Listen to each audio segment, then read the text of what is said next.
বাংলাদেশকে জানতে হলে কখনো কখনো চুপচাপ দাঁড়িয়ে থাকতে হয় একটা বাজারের ভেতর। হ্যাঁ, আজ আমি দাঁড়িয়ে আছি সুনামগঞ্জ জেলার তাহেরপুর বাজারে। এটা হাওরের একেবারেই কাছে একটা বাস্তব জায়গা। এই বাজারটা শুধু কেনাবেচার জন্য না, এটা মানুষের বেঁচে থাকার গল্প। ভোরবেলা এখানে আসলেই দেখা যায় নৌকার ভিড় ঘাটে ঘাটে। হাওর থেকে উঠে আসে টাটকা মাছ, ট্যাংরা, কই কিংবা পাবদা, আর সাথে আসে মানুষের পরিশ্রম।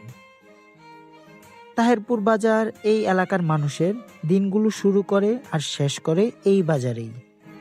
এই বাজারে ঘিরেই গড়ে উঠেছে স্কুল, মাদ্রাসা, দোকানপাট আর অসংখ্য পরিবারের জীবন।